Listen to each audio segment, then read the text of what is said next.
Hello! Si Miss Ata. Office na ako.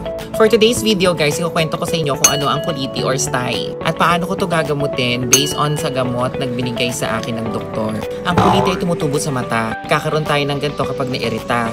Kagaya ng pag-makeup, natanggal yung mga lashes natin. Minsan sa dumi din. Ito yung kuliti ko, 3 months na to. Dapat pala dati ko pa to pina-opera. Pwede siyang operahin or dalhin sa gamot. Guys, hindi totoo yung tatanggalin ng pilik mata para gumaling. Mas lalo may infect. Ngayon, gagamutin ko na siya base dun sa mga gamot na binigay sa akin ng doktor. Nakapag-antibiotics na ako kasi 3 weeks ago. Walang nangyari. Kaya nagpa-check up ulit ako at binigyan na ulit ako ng bagong gamot. Sabi ni Doc, hot compress daw. Kailangan ko lang ng maliit na bote. Bote lang daw, wag daw towel kasi mas mabilis tumabig pag towel.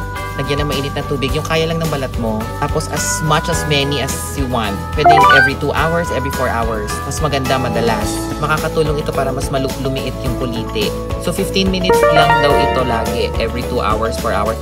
So habang nag-work ako, ganito gagawin ko. Multitasking. So after 15 minutes nito, lalagay ko na yung gamot. Ito yung next kong gamot.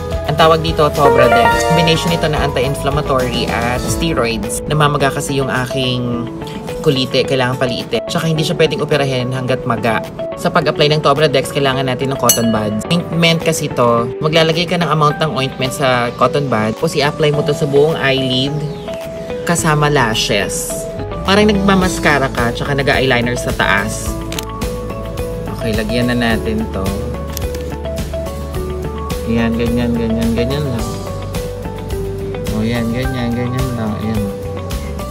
Hanggang dulo ha, buo yan, buo.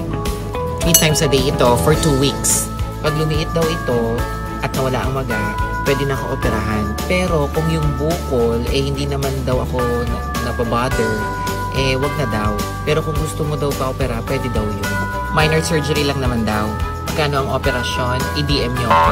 So ayun na nga guys, ang i-recommend ko lang sa inyo yung hot compress. Pero ito, wag kayo mag-self-medicate. Huwag nyong gayahin to.